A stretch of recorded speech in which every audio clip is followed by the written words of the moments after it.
Hello, this is Di's Readings and Chats. Thank you for joining me. Did you know that Jane Austen, the famous British authoress, was born 250 years ago in 1775 in a little town in southern England called Steventon, which is a village in Hampshire. Jane Austen has been described by many as the second only to William Shakespeare. She was the youngest daughter of a country rector and had 7 siblings. She wanted to be a writer from a very young age, and she finished her official education when she was just 11. She lived most of her life in Chawton with her mother and sister. One of her best-known novels is Pride and Prejudice. She spent the last 8 years of her short life in Chawton. She became sick of what is now thought to be either Addison's disease or Hodgkin's lymphoma. She died on the 8th of July 1817 at the age of 41. To learn more about Jane Austen and what she's written, I'm going to read an article published by the Discover Britain magazine called Austen Odyssey. I cannot see that London has any great advantage over the country, for my part, except the shops and public places, declared Mrs. Bennet in Pride and Prejudice. In reality, Jane Austen, like Mr. Darcy, very much enjoyed her time in the capital.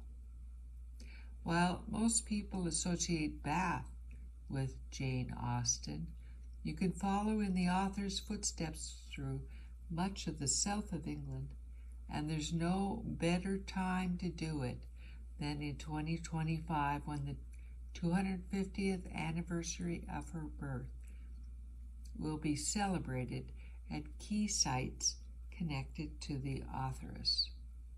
Beginning in London and heading west, here's where the Austen Trail, which forms part of the Great West Way, will take you.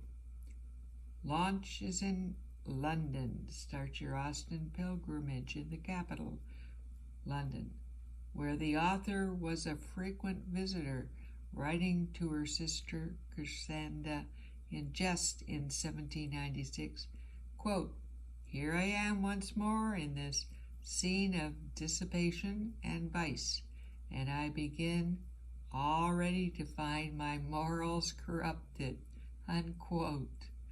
Jane stayed with her brother Henry at his home at 10 Henrietta Street in Covent Gardens, which is now a cocktail bar. A few doors down, you can stay in the boutique hotel, the Henrietta, with its 40 elegant rooms. Alternatively, check into Henry's townhouse in Marybone, another of her brother's famous former homes, now a charming guest house. Each room is named after an Austen family member and decked out in Regency-style furnishings. Then you leave London and head west to the Berkshire town of Reading, where you'll find the Abbey Gateway, a Grade 1 listed building, which is part of the ruins of Reading Abbey and was once Reading Ladies' Boarding School, where Jane and her sister Cassandra were pupils from 1785 to 1786. The school is widely cited as the inspiration for Mrs. Goddard School in Emma, which the author describes as, quote, a real old-fashioned boarding school where a reasonable quantity of accomplishments were sold at a reasonable price, and where girls might be sent to be out of the way and scramble themselves into a little education without any danger of coming back prodigies, unquote. You can wander the ruins or visit Reading Museum, which looks after the Abbey Gateway and will be hosting special Austen-themed events from May 2025. The interior of the gateway can be assessed in open days or through group visits. Then you travel south from Reading. You can reach the 18th century mansion of Oakley Hall Hotel, which was often visited by a young Jane when it was owned by the Branston family, with the aspiring writer walking there from her home in the nearby village of Stevenson, Hampshire. In another letter to her sister Cassandra, Jane revealed she had walked to Oakley Hall, where, quote, we did a great deal, eat some sandwiches all over mustard, admired Mr. Bramston's porter and Mrs. Bramston's transparencies, unquote. Jane later turned the window transparency she mentions in the letter into a description of Fanny Price's East Room in Mansfield Park. Today, you can check into the 50-room hotel, roam its beautiful grounds, and take afternoon tea enjoying sandwiches with or without mustard. Then, if you wish to follow in Jane's footsteps, you can't get much more literal than walking the 2 miles from the hotel to the little village of Steventon, where Jane was born on the 16th of December in 1775. Jane's father was rector of the church in Steventon for 40 years until he retired in 1801. A little distance from the village, at the top of a lane, stands the modest 13th century St. Nicholas Church, which hasn't changed much since Jane sat in its pews.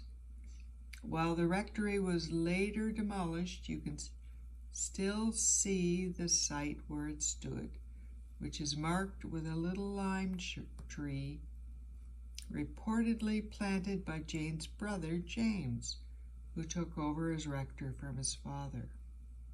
In 2025, the village will hold special events throughout the year of 2025 to commemorate the anniversary of Jane Austen's birth. It will also launch Jane Austen trails, cycling and walking routes that map the author's favorite walks. Next, traveling further southeast, you come to the village of Chawton, the location of one of the most popular Austen museums in the country, Jane Austen's house. The last home of the author, Jane lived here in Chawton with her brother James and mother and sister from 1809 to 1817, and it is where she wrote several of her famous novels. The women were very happy there, with Jane writing to her brother Frank, quote, our Chawton home, how much we find already in it to our mind, and how convinced that when complete, it will all other houses beat, unquote. A must visit for any Austen fan is a pretty cottage that is wonderfully as most with an atmosphere, and you can walk through it. You really get a feeling of her life, with the writing desk where she penned her novels, her bedroom letters, even a lock of her hair. The museum has opened a new permanent exhibit, Jane Austen and the Art of Writing, to mark the 250th anniversary of her birth.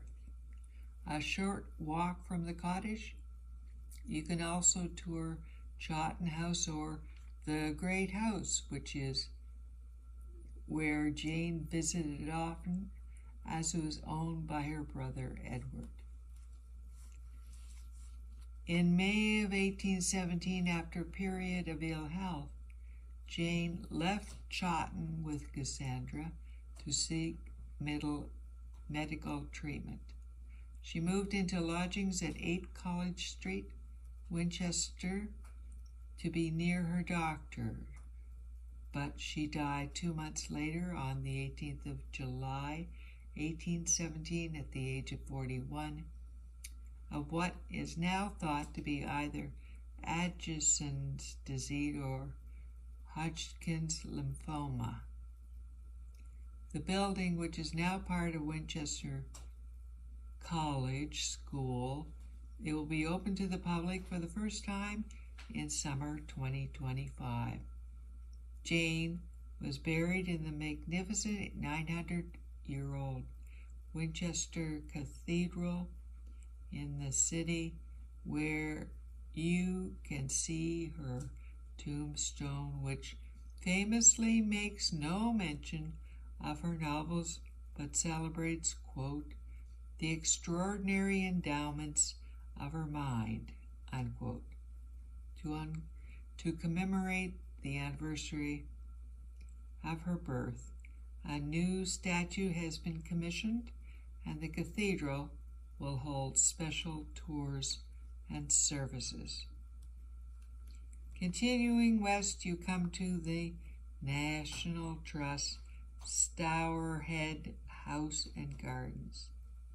This stunning Palladian mansion presides over one of the nation's best gardens, complete with lake, temples, and grottos.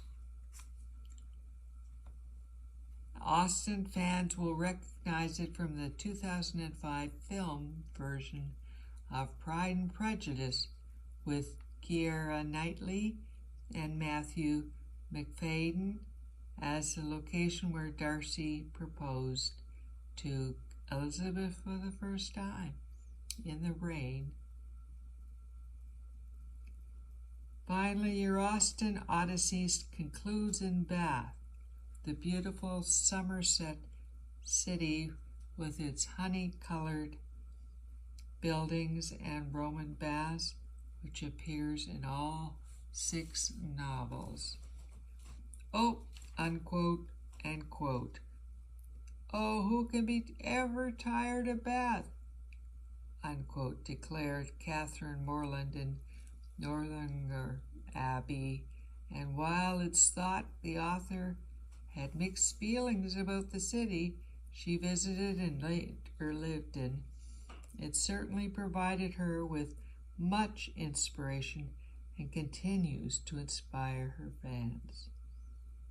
In 2025, the city will be holding special events across several venues, including the historic Gainsborough Bath Spa and Jane's former home of number 1 Paragon House.